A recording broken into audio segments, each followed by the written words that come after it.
هادي بعد نبينا محمد وعلى آله وصحبه ومن اقتفى أثره واستنى بسنته إلى يوم الدين.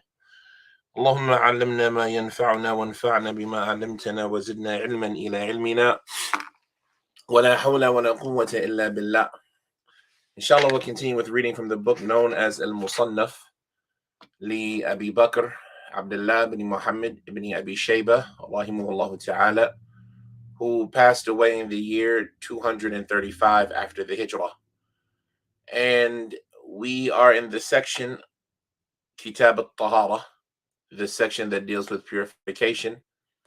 And the author is mentioning chapters that are pertinent or relevant to the performing of a ghusl, that which is needed to know from the athar that are related to performing a ghusl.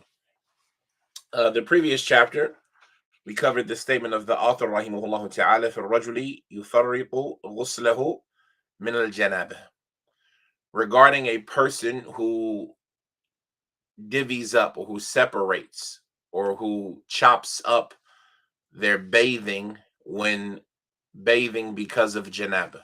They chop up or they separate, they part, they break into parts their ghusl because of janaba. And we ended with a narration, the narration of Abu Salama ibn Abdul Rahman, how he used to yastasir, kana yastasirru min ahlihi, how he would conceal himself or his situation from his family. فَيَكُونُ أَنْ يُعْلِمُ فَيَكْرَهُ أَنْ يَعْلَمُ. So they would so he would dislike that they would know about what his goings on. He disliked that they would be aware of his goings on, what he was doing. And we talked about how Abu Salama ibn Abdul Rahman ibn Auf, perhaps this is as it relates to having more than one wife, not wanting to let the other one know,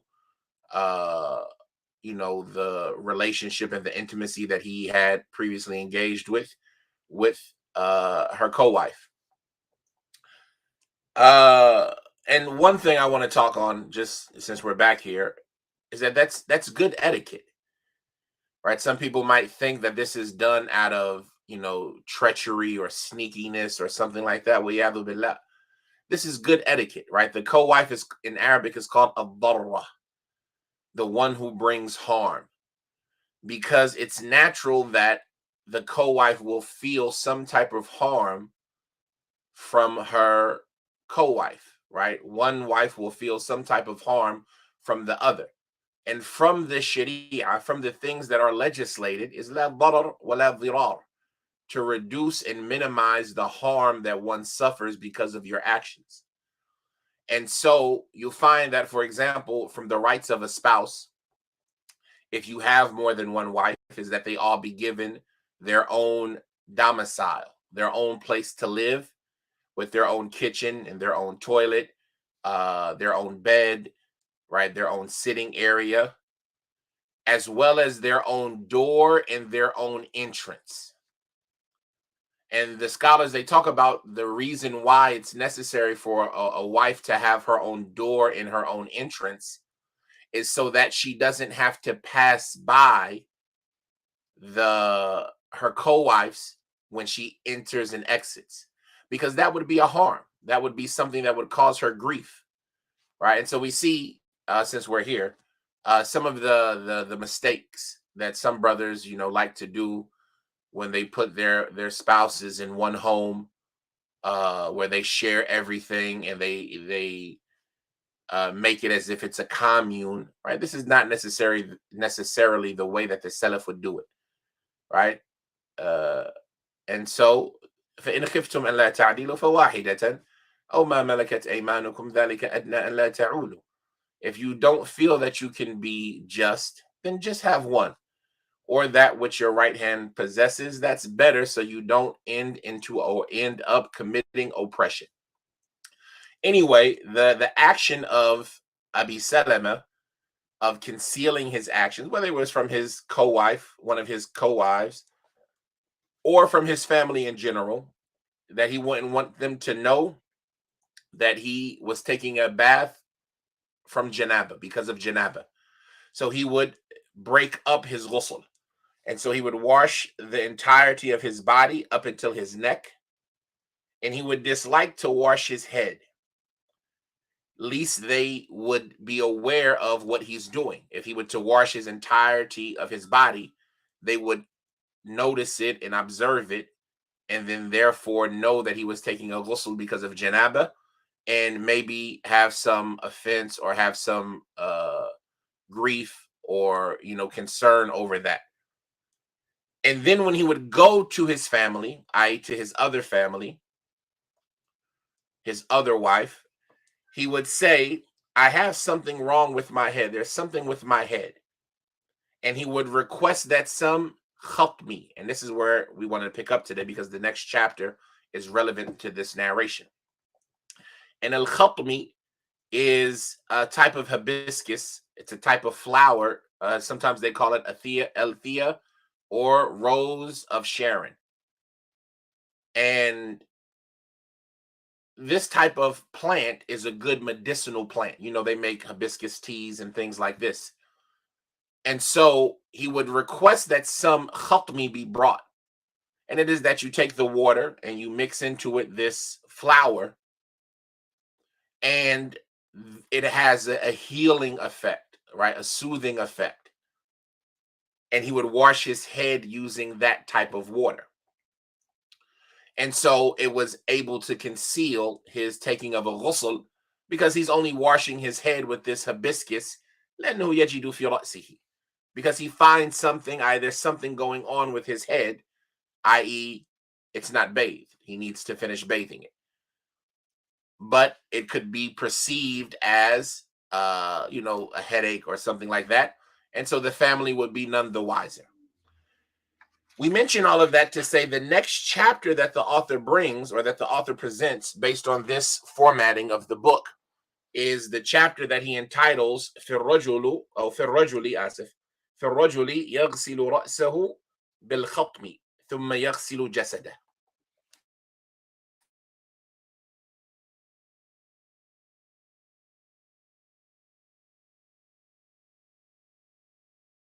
الخطم. This is chapters regarding a person who washes their head using al-khatmi, or this hibiscus or rose of Sharon plant, and then they wash the rest of their body. And what is meant by this is that water that has been mixed with this plant, where the fragrance of the plant, the chemical nature, right, some of the impact of the plant has taken effect into this water, to where it's no longer just absolute water or mountain mutlaq, but it is water that has been mixed with this khatmi. Is that bath, is that ghusl, is the washing of the head with this type of solution, is it valid? Or does the head need to be rinsed after that separately? And obviously this connects to what we've talked about before from the different categories of water.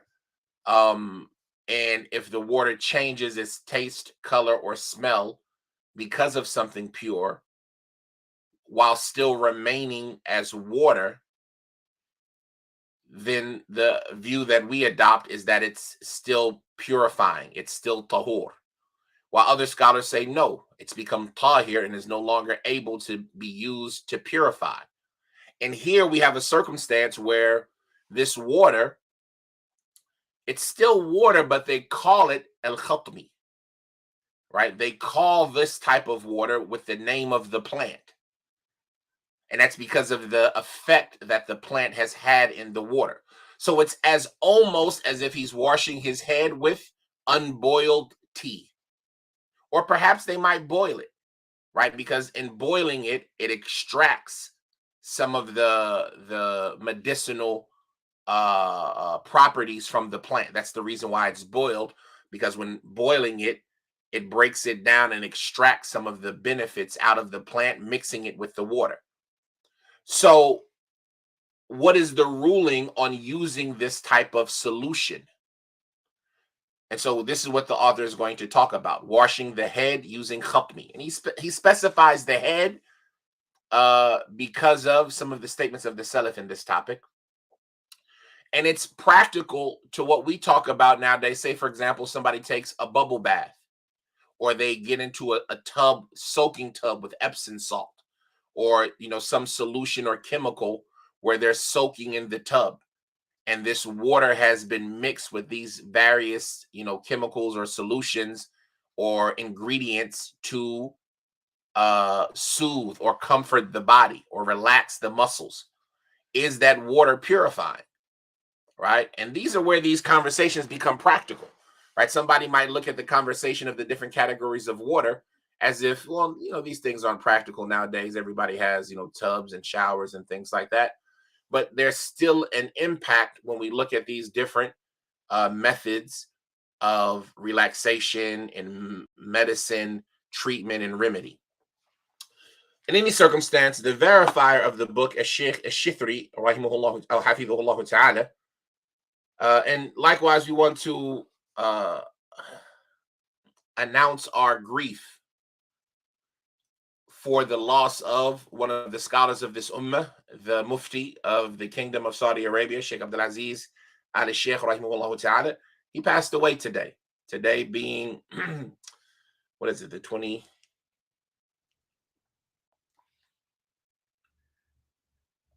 today being the 30th of Rabi' al-Awwal, or the 1st of Rabi' al-Thani. I'm not sure. I didn't look for the moon last night. Or corresponding to the 23rd of September, the Sheikh, the Allama, the high scholar, Samahat al-Mufti, Sheikh Abdulaziz al-Sheikh, rahimahullah ta'ala, passed away today.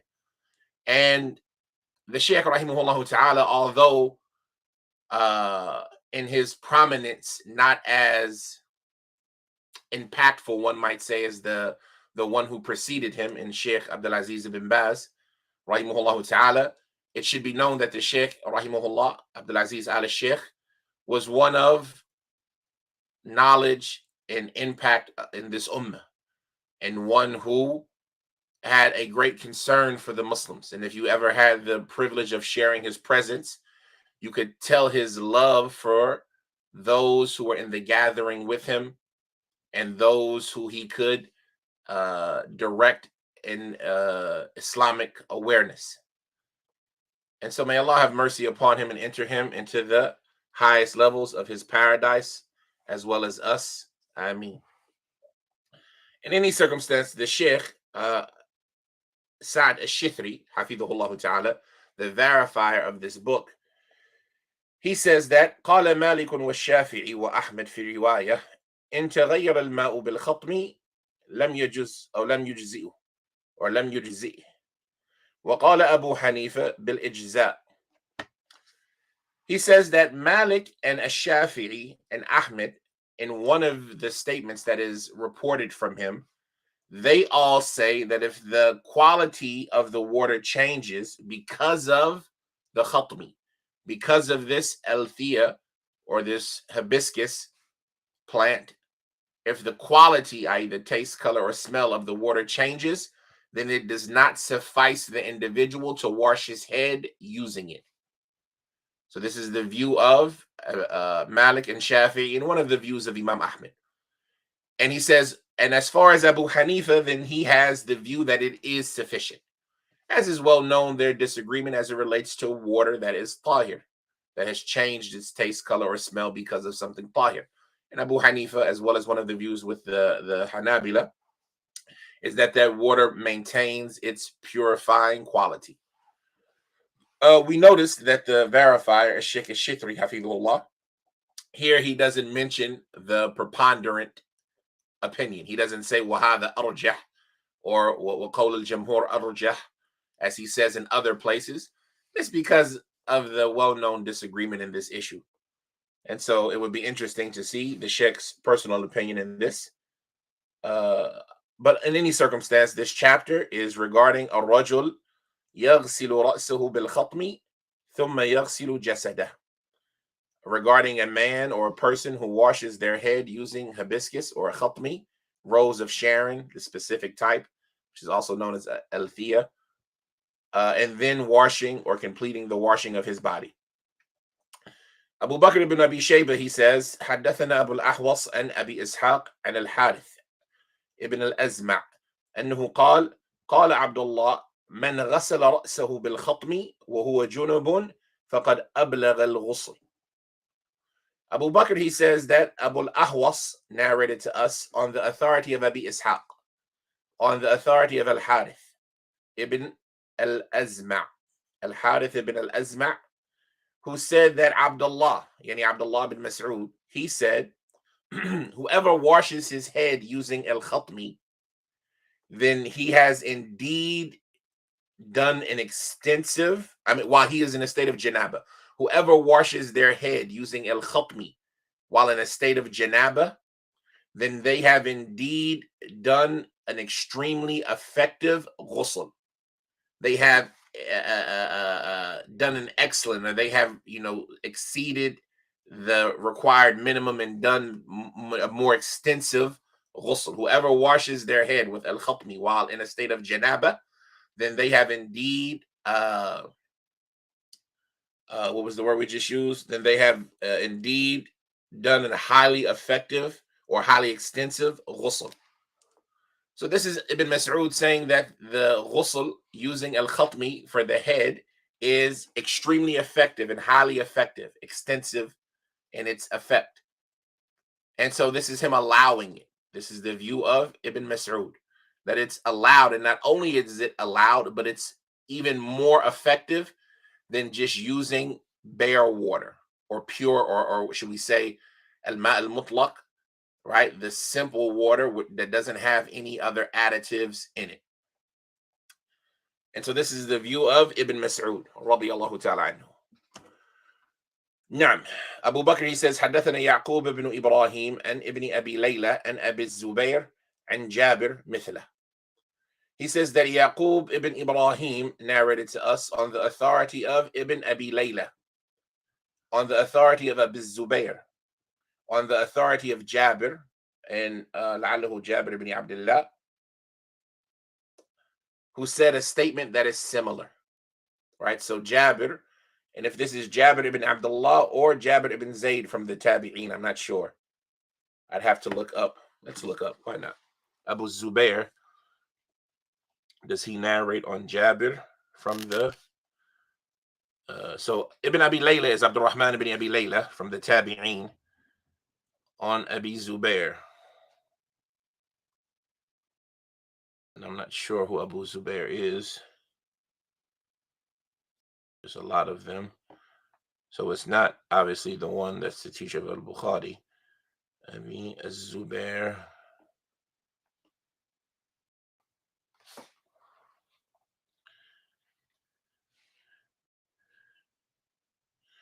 Abdullah ibn Zubair ibn Ma'bad al-Bahili Abu Zubair, where you call it al-Basri, روى عن أيوب السختياني والثابت وحفص بن الحارث وخالد الحذاء، روى عنه زيد بن حريش الأهوزي وعمار بن طالوت ونصر بن علي الجهضمي. No, so it's not this one. Muhammad ibn Muslim ibn Tadrus. I'm pretty sure that's who it is. Muhammad ibn Muslim ibn Tadrus. That's the popular Abu Zubair.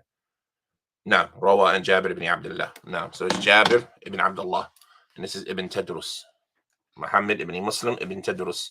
He's a more popular Abu Zubair. And most of the time in the science of hadith, when they mention somebody in a way as if you know them, like when they just say Abdullah as if you're supposed to know them, or Abu Zubair as if you're supposed to know them, then a lot of the times it's because they're the individual who you're supposed to know. Muhammad ibn Muslim ibn Tadrus is a well-known tabi'i.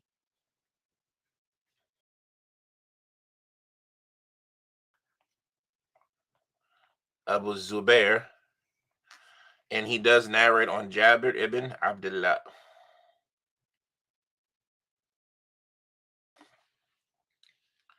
Now, so in this narration, they say that Yaqub ibn Ibrahim narrates he says on the authority of Ibn Abi Layla, on the authority of Abu Zubair, on the authority of Jabir, who had a statement similar, i.e. to that of Ibn Mas'ud.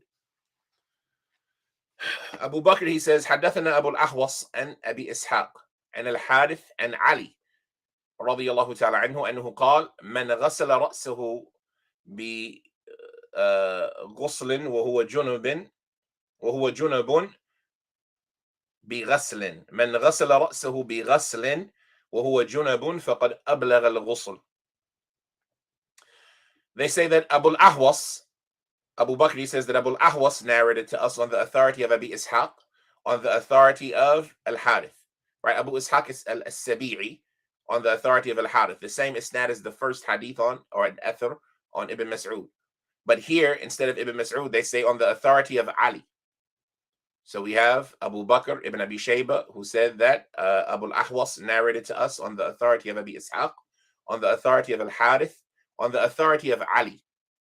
And just for the sake of benefit, since we're here, it should be known that the madhab of Ahl al-Kufa, right, it's one that stems from Ibn Mas'ud predominantly and Ali, radiyallahu ta'ala anhuma.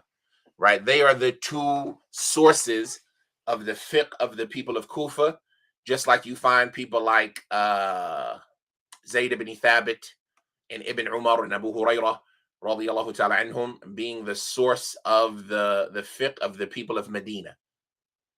Right, so here he mentions the chain up to Ali radiyallahu ta'ala anhu, who says that whoever washes their head with ghaslin. And here ghaslin, it's not in one of the manuscripts, and in another manuscript it says ghathlin. And I couldn't find this word ghathlin to know what it is.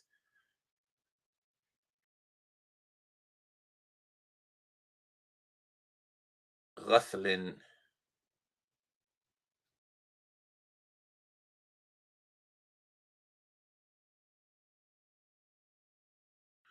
And in any circumstance, this version says ghaslin, and the ghaslin is a word here that's being used to reference like water mixed with a soapy chemical or a soapy material or a cleaning material, something like that.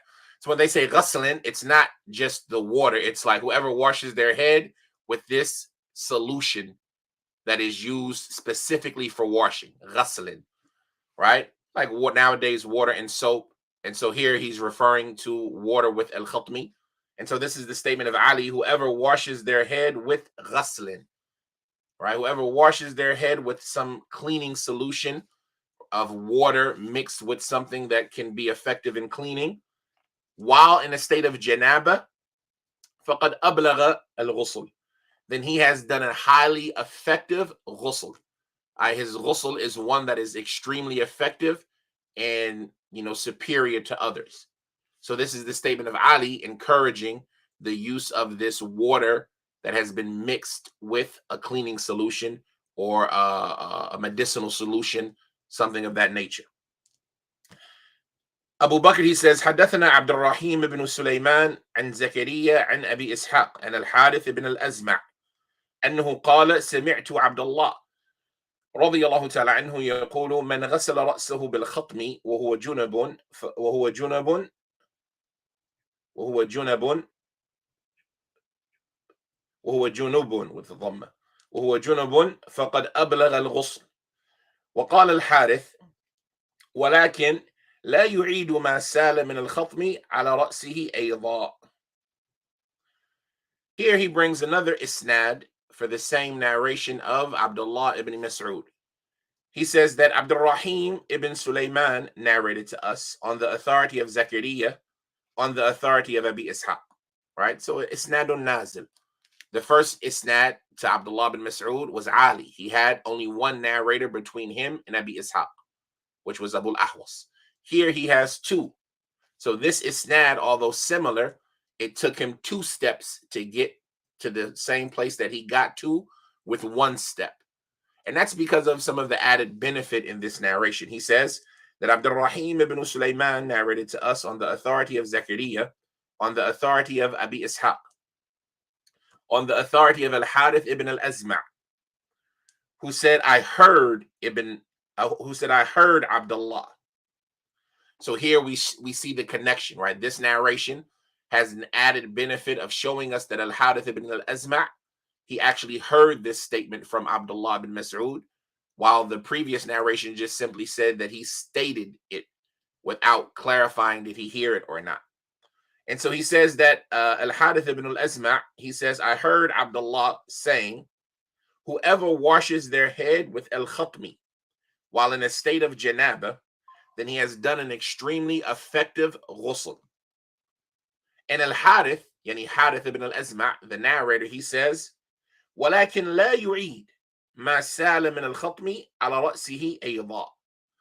He says, but this individual, i.e. who has washed his head using this hibiscus solution, this water mixed with hibiscus plant, Al-Harith says, but that individual should not reuse or should not replace, should not reuse that which flows from his head, from al-khatmi, back on his head again. Meaning, so you're using this solution to wash your head, right? You're using this solution of water and hibiscus to wash your head because of the medicinal, the remedy, the benefits that you get out of it. But when that water falls from your head, you shouldn't retake the hibiscus water or the solution and rewash your head with it a second time. This is the statement of Al-Harith ibn al-Azma'. ولكن لا يعيد ما سال من الخطم على رأسه أيضا. You shouldn't repeat or replace or reuse that which flows from the khatmi upon your head also. You shouldn't reuse it also. And this is what we talked about before. Some of the scholars, they hold the view that the water, once it's used for the removing of hadith, it can't be reused. And so this is him just stating that fact that, yes, it's okay to use it once, but you can't use it a second time to wash your head again. You shouldn't repeat the action, thinking that that's going to bring about purity, right? The next narration, he says, حدثنا وكيع عن شعبة عن أبي نوفل ابن أبي عقرب عن ابن عباس رضي الله تعالى عنهما أنه قال يجزئه أن لا يعيد على رأسه الغسل أو الغسل.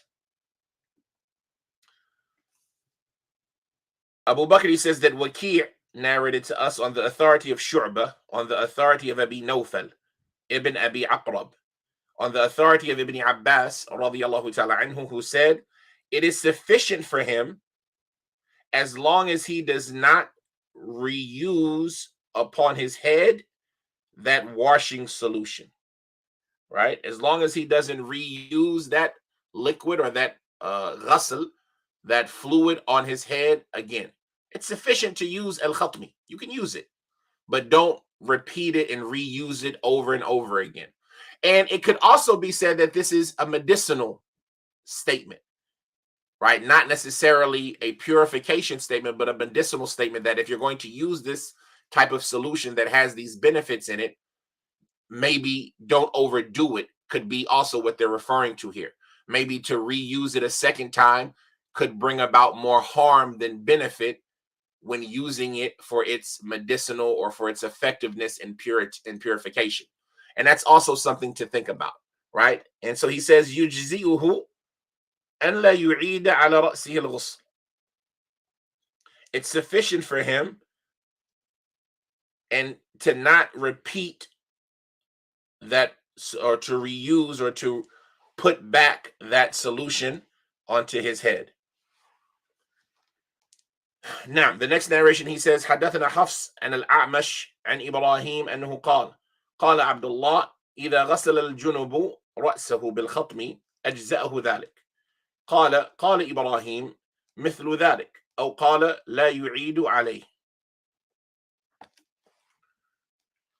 He says that Hafs narrated to us on the authority of Al-A'mash, on the authority of Ibrahim, who said that Abdullah, yani Ibn Mas'ud, he said, if an individual bathes, if an individual who is junub bathes, or should I say washes his head using al-khatmi, then that is sufficient for him. Al-A'mash, he said that Ibrahim, yani al-Nakha'i, said, who was the narrator, something similar to the statement of Ibn Mas'ud. He also had that same opinion. Or he said, La yu'idu alayh. He should not return to it or redo it. He should not redo it. And does he mean he should not redo washing his head? Or does he mean he should not redo using the khatmi a second time, right? As the previous narrations implicate. ولكن لا يعيد ما سال من الخطم على رأسه أيضا يجزئه أن لا يعيد على رأسه الغسل. وقال لا يعيد عليه.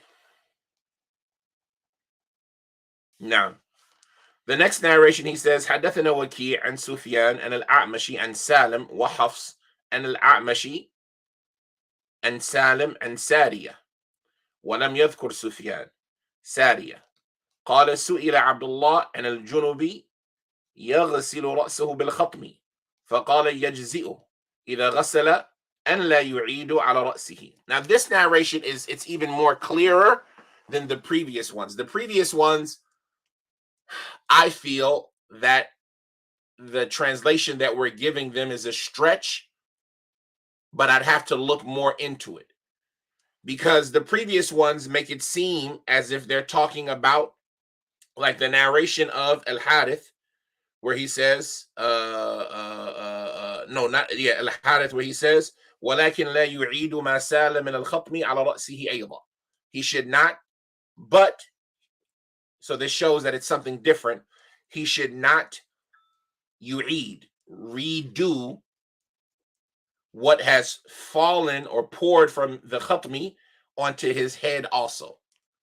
And we translated that as he shouldn't reuse the water, right? That has flown from his head, that has had this solution mixed with it. I think that's the best translation of that.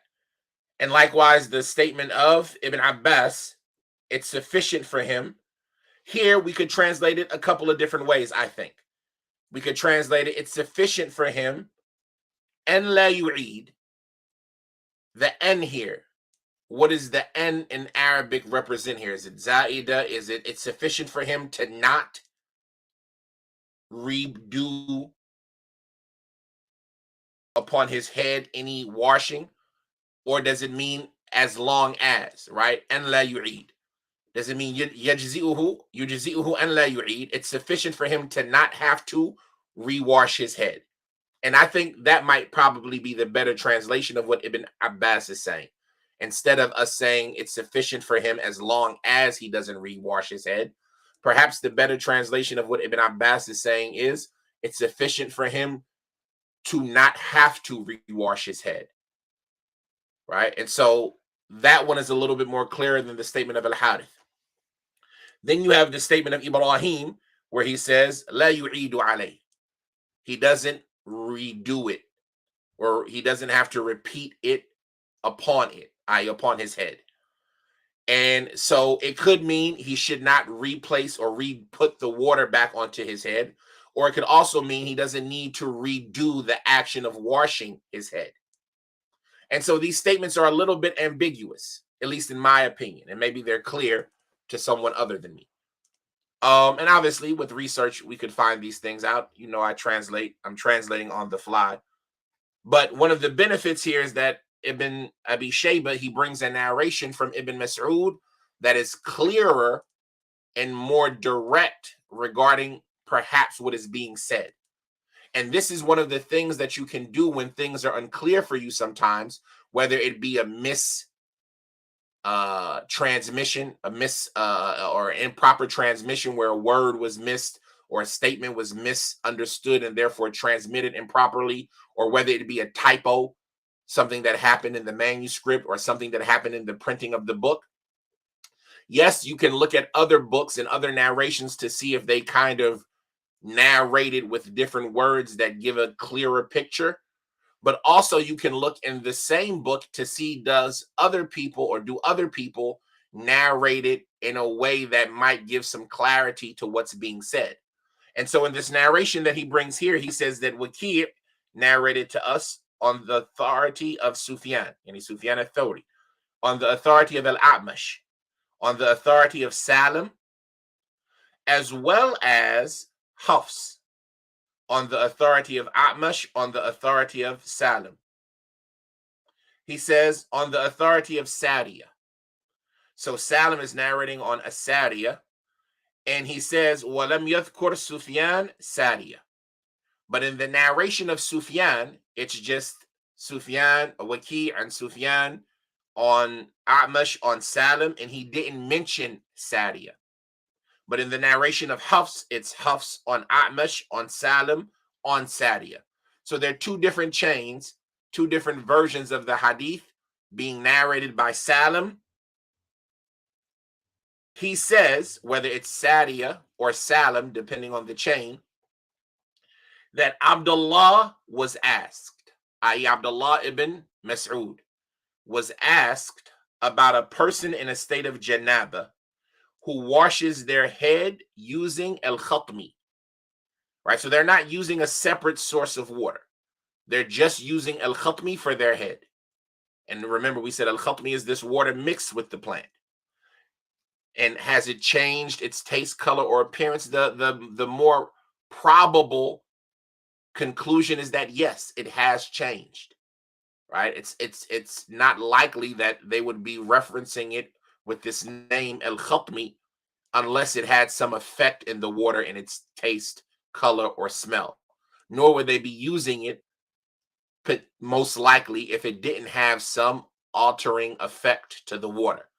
So Ibn Mas'ud was asked about a person in a state of janaba who washes their head using al-khatmi, right? They're only using al-khatmi for washing their head.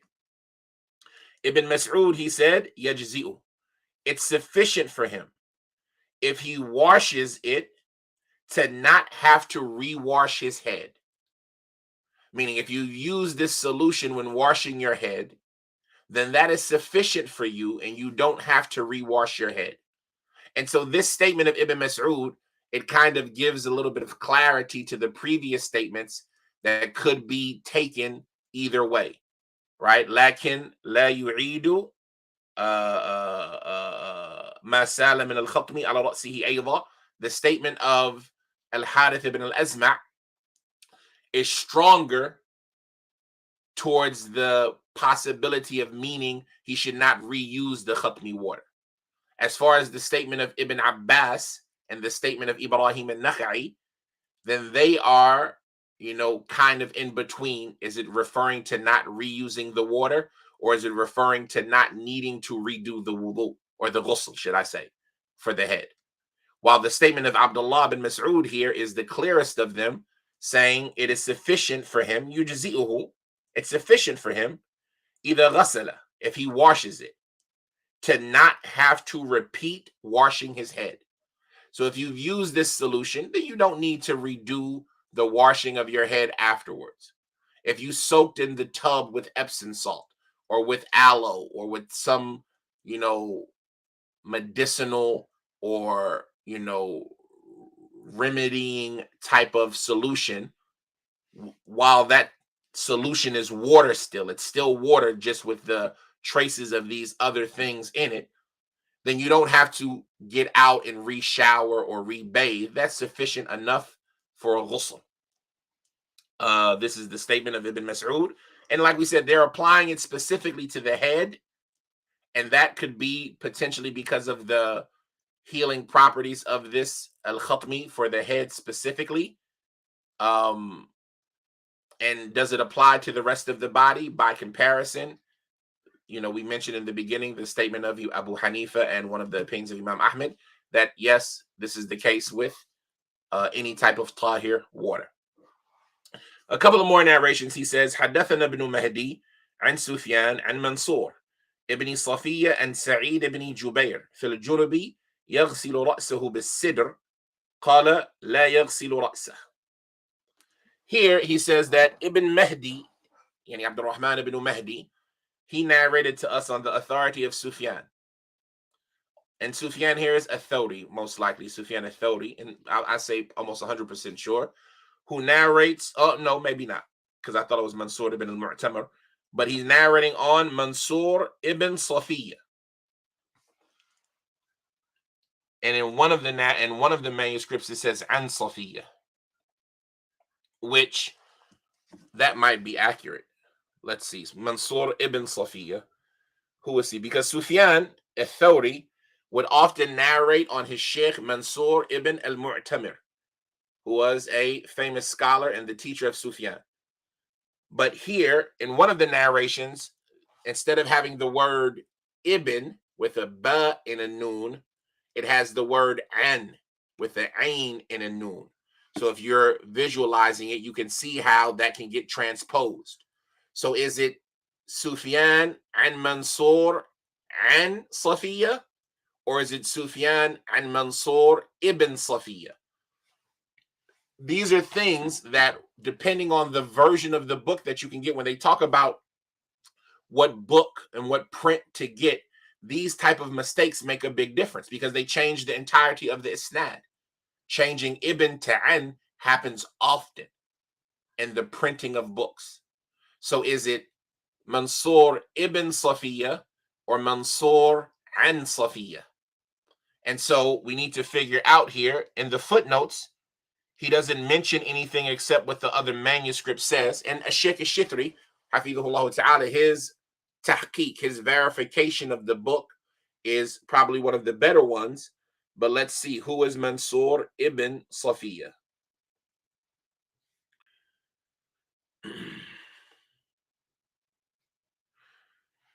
منصور ابن صفية هو منصور ابن عبد الرحمن الحجبي.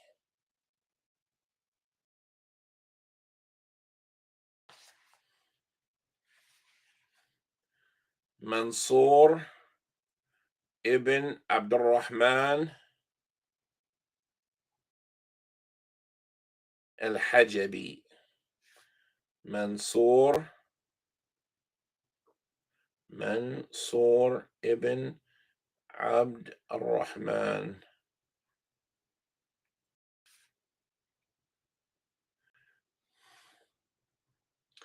منصور ابن عبد الرحمن الحجبي ابن طلحة ابن الحارث ابن طلحة ابن أبي طلحة ابن عبد العزة ابن عثمان ابن عبد الدار ابن قصي القرشي العبدي الحجبي المكي أخو محمد ابن عبد الرحمن الحجبي وأمه صفية بنت شيبة. روى عن سعيد بن جبير, right? And so that's why it seems more likely that it's Mansur ibn Safiya. Now, as far as his students, when you get to a situation like this where you say, is it Sufyan al-Thawri or Sufyan ibn Uyayna, right? We have here that this individual, Mansur ibn Safiya, from his students, there is a Thawri and Ibn Uyayna. So we're not sure which one it is, because both of these individuals narrate from him. And both of these individuals, Ibn Mahdi narrates from them. And so even though Ibn Mahdi might be more abundant in his narrating on a Thawri, it could possibly be Sufyan al-Thawri or Sufyan ibn Uyayna, or it could be both of them, right? And this individual, Mansur ibn Safiya, is Mansur ibn Abdul Rahman al-Hajabi. And Ibn Hajar says about him in Taqrib, he's in Bukhari and Muslim, so we know he's thiqah. العبدري الحجبي المكي هو ابن صفية بنت شيبة ثقة من الخامسة أخطأ ابن هزم في تضعيفه مات سنة 7 أو 38, right? He died in the year 137 or 8.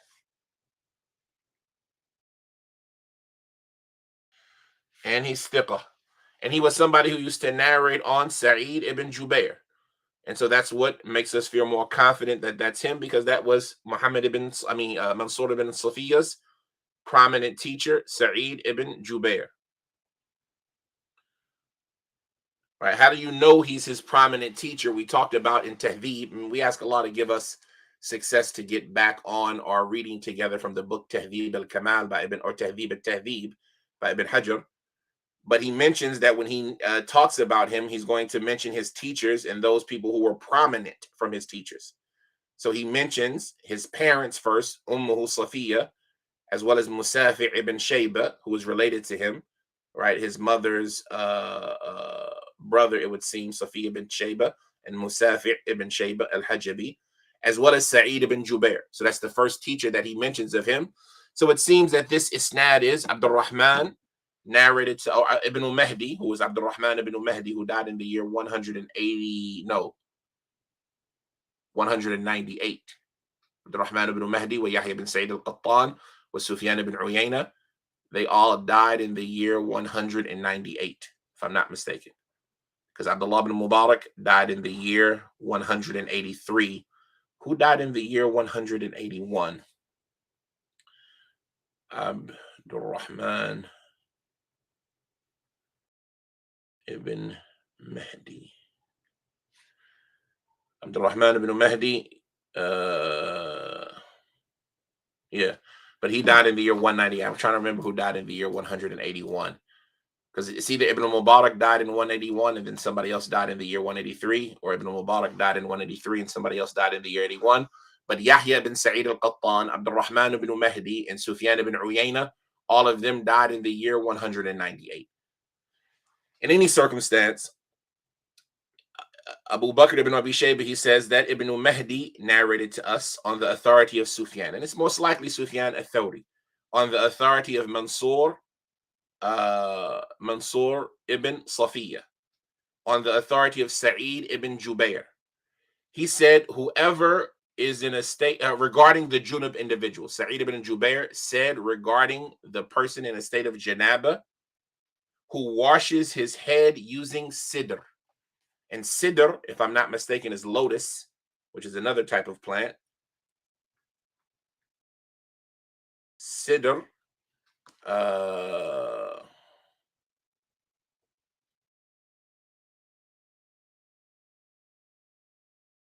jujube, or blackthorn, sidr, Ziziphus spania, or nomen in nabat. No, I thought it was lotus, but it's jujube is what they call it. Yeah, jujube is a thorny evergreen tree plant.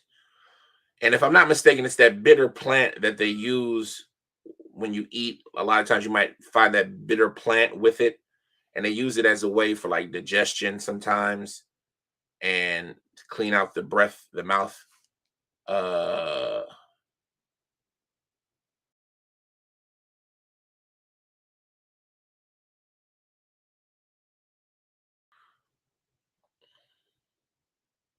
It was used in ancient Egypt for its medicinal purposes, anti-inflammatory properties, treating pain, swelling.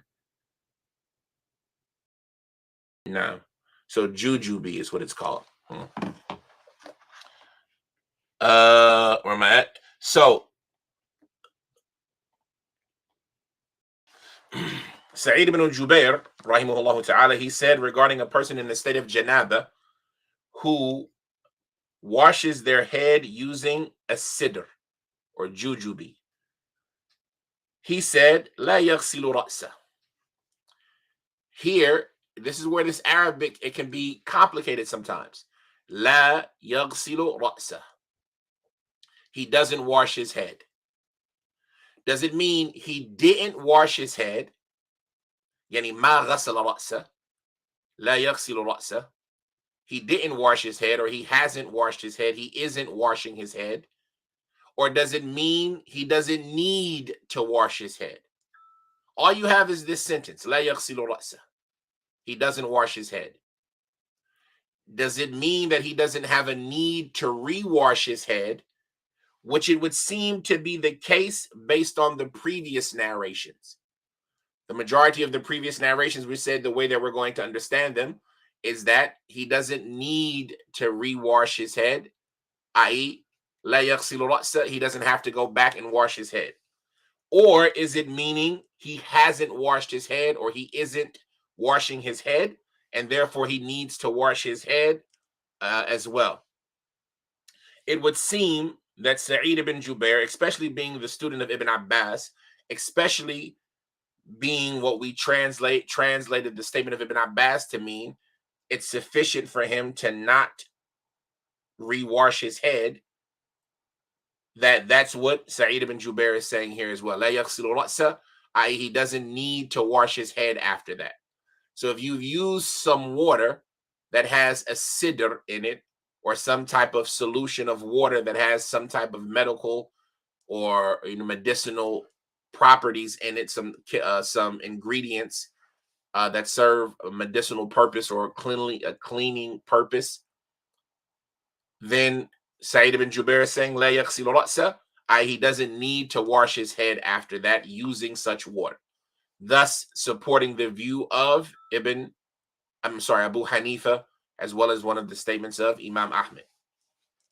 The last narration, or the second to last narration in this chapter, he says, حدثنا بن مهدي and حماد بن سلمة and Sa'd ibn Ibrahim and Abi Salama في الجنب يغسل رأسه بالخطم قال يجزئ. Here he says that Ibn Mahdi narrated to us on the authority of Hamad ibn Salama, on the authority of Sa'd ibn Ibrahim, on the authority of Abi Salama, Abu Salama ibn Abdul Rahman, the one from the last chapter who would conceal his bathing by breaking it up and then washing his head with al-khatmi. So we already know what his opinion is going to be.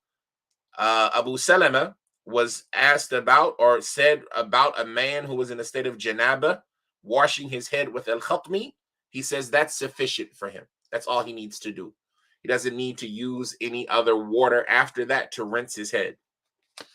And so this seems as if all of the narrations in this chapter are supporting the view that you don't need to use any other water if you're using water that has been mixed with something that has changed its taste, color, or smell, but is tahir, from the medicinal plants or solutions and things of that nature. The next narration, he says, حدثنا ibn Mahdi and Mihriz ibn Ka'nab, and is it Mihriz or Muharriz? I don't know him. I would say Mihriz, but it could also be Muharriz.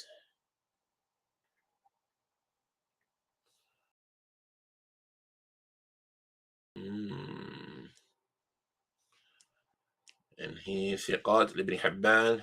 No.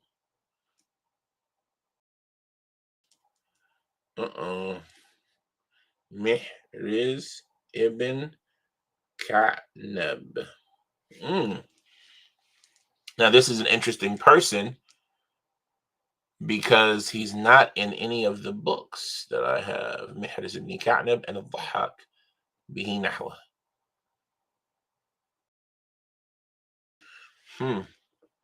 Hilyat al-Awliya, we have Ka'nab ibn Mihriz ibn Ka'nab, but Abdul Rahman ibn Mahdi and Mihriz ibn Ka'nab. Okay, let's see. Didn't find any biography of this individual.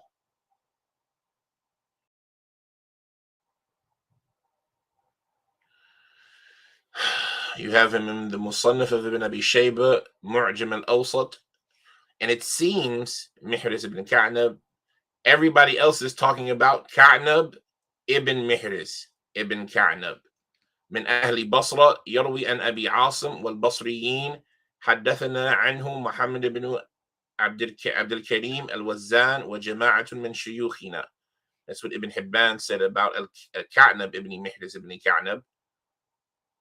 And then in Hilyat al-Awliya, حدثنا أبو فضل عبيد الله ابن عبد الرحمن الزهري البغدادي قال حدثنا أبو الطيب الكرجي قال حدثنا كعنب ابن محرز ابن كعنب حدثنا سعيد بن أوس الأنصاري and ابن عون النافع. And he doesn't mention anything. So this is one of those isnads that are actually fun to see if it's a mistake, right? There was one earlier along in the beginning of the book with Hafs, but this is another one to see, like, what is this isnad? And so I'm off topic. The chain, let's read the narration. He says that Ibn Mahdi narrates to us on the authority of Mihriz ibn Ka'nab, on the authority of Al-Dhahak, with something similar.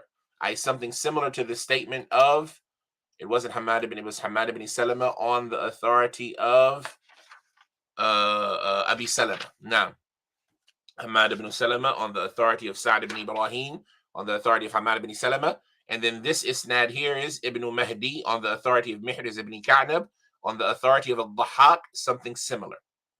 So all of them stating that using khatmi to wash your head is good enough.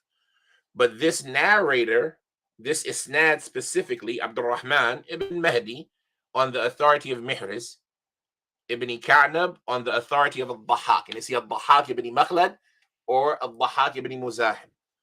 Let's see if we can figure out very quickly. Mihriz, or it could still be Muharriz. I still don't know. Mihriz ibn Ka'nab.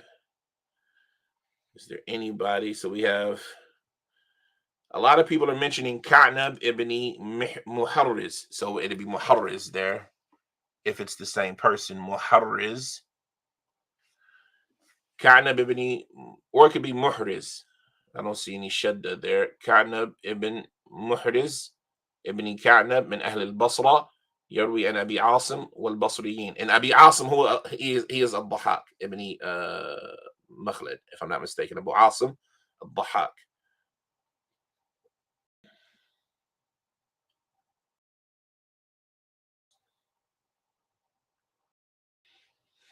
Now, Al-Dhahak ibn Makhlad is Abu Asim. And so, Abu Asim al-Nabiya. And so this would seem to be a mistake from the either in the manuscript, we would have to go back to the manuscript to figure it out, or the printers. But it would seem to be the manuscript, that they leave off this individual's first name. The individual's name would seem to actually be Ka'nab ibn Muharriz ibn Ka'nab, and not Muharriz ibn Ka'nab. And Muharriz ibn Ka'nab, Ka'nab ibn Muharriz ibn Ka'nab is an individual who wathaqahu ibn Hibban. And he used to narrate a lot on Abu Asim al-Dhahak ibn Makhlad. And so it would seem to be him.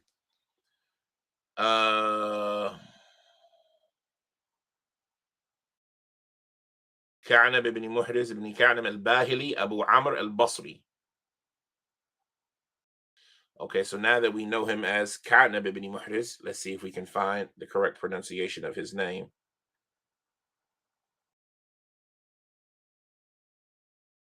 Ka'nab ibn Muhriz. Ibn Muhriz, yeah. No shadda. Ibn Muhriz. Ka'nab ibn Muhriz. قال أبو نعيم الملائي سنة 58 وتبعه كعنب بن المهرز والأول أصح. Okay. الكامل في الضعفاء. But this is not his biography. روى عن أبيه روى عن كعنب ابن المحرز لا يعرف حاله. Okay. Oops, I didn't mean to do that. كعنب ابن المحرز.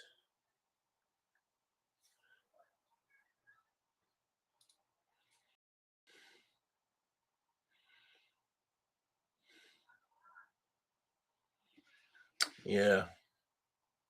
So the only place I can find a biography of his is in Thiqat ibn Hibban.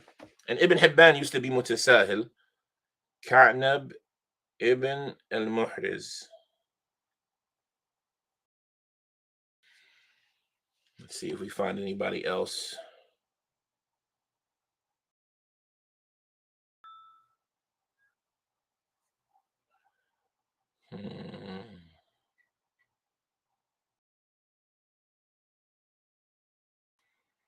Trying to find what other books he might be in. وبلغني عن بعض متعاطي علم الأدب أنه شرح كتاب المقامات للحريري. No, this is not him. Who is this? كعنب ibn al-Muharrar. So this one calls him كعنب ibn al-Muharrar instead of Muhriz, Muharrar with two Ras. الباهلي أبو عمر الرواية من أهل البصرة المكثرين وكان أبو حفان يتردد إليه فأخذ عنه ثم وجد عليه فهجاء. حدثنا كعنب قال دخلت على سعيد بن سلم الباهلي. So some of them call him كعنب ibn al-Muharrar.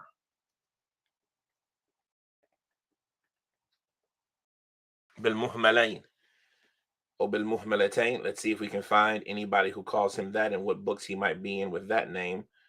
كعنب ibn al-Muharrar.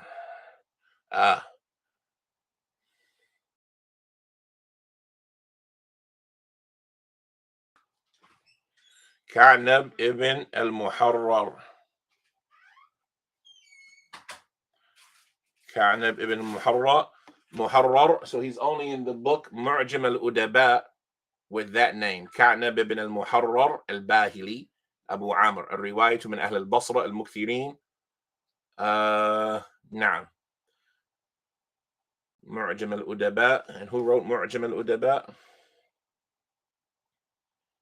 To know what generation this is, because it could just be somebody else with a similar name. These phones make it hard to move anything because the thing's in the way.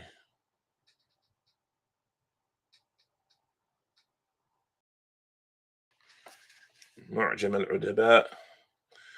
I'm sorry if this is not fulfilling to you, but these are the fun. معجم الأدباء. معجم الأدباء الإرشاد العريب إلى معرفة الأديب was written by, can't read his name. Oh, Al-Hamawi, Yaqut Al-Hamawi. But Yaqut Al-Hamawi, yeah, so maybe. على كل حال, it seems that this isnad, حدثنا ibn Mahdi and Muhriz ibn Ka'nab and al-Dhahak بنحو min, that Ibn Mahdi narrated to us on the authority of Muhriz ibn Ka'nab on the authority of al-Dhahak with something similar. It would seem that the individual is actually named Ka'nab ibn Muhriz ibn Ka'nab. And so that would be like a mistake in the manuscript or something like that, because with my limited research so far, I couldn't find anybody named Ka'nab ibn Muhriz. And everybody seems to be pointing to an individual known as, Muhriz ibn Ka'nab. And everybody seems to be pointing towards an individual known as Ka'nab ibn Muhriz ibn Ka'nab. And so in any circumstance, the individual is thiqah. And so that statement of Al-Dhahak Abu Asim ibn Makhlad would be a reliable one. And like this, the chapter has concluded. And so, inshallah, at the end of the day, all of those statements show that it is acceptable and sufficient to wash one's head using this solution of water mixed with al-khatmi, even if it changed its taste, color, or smell. The next chapter, and we'll probably do several chapters next time just because of their brevity. But we'll start with the chapter fil junubi yaghtasilu fil bayt alladhi yakunu fihi, regarding a person in a state of janaba bathing in the house that he's at. Right? If you're in a different home other than your own home, can you bathe in somebody else's home? Right? You have to take off your clothes. You have to do all of this. Can you bathe in somebody else's home besides yours? Or bathing in whatever home you're at, or do you have to go to an outhouse or a specific location? We'll see starting there next time, inshallah. هذا وصلى الله وسلم وبارك على عبده ورسوله نبينا محمد وعلى آله وصحبه وسلم. من مؤلف هذا الكتاب وهل تبيع هذا الكتاب في المسجد هنا? The mu'allif of this book is Ibn Abi Shayba, Abu Bakr, Abdullah ibn Muhammad, ibn Uthman, ibn Ibrahim. No, Ibn Ibrahim ibn Uthman, Abu Shayba. Abu Bakr Abdullah ibn Muhammad ibn Abi Shayba, rahimahullah ta'ala, the contemporary of Imam Ahmed and Ali al-Madini and Yahya bin Ma'in, who died in the year 235. And you can find his biography on the first of these lessons on the channel, inshallah.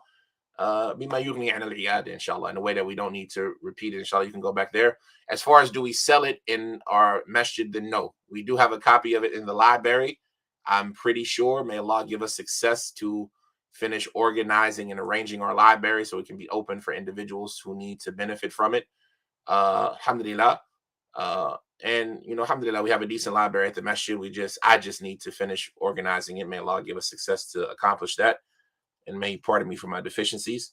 But the book isn't sold in the masjid. But you can find the PDF of it online. Just look up Al-Musannaf by Ibn Abi Shayba, and the print I recommend is the verification of Sheikh Sa'd al-Shithri, which is Dar Kunuz al-Ishbiliya. Dar Kunuz al-Ishbiliya. That's probably the better print. And I think it's the second edition is the most recent one. There might be a third, but I think the second edition is the most recent one. I'm trying to remember, do I have the first edition or the second edition? I have the first edition, but I'm pretty sure there's a second edition as well.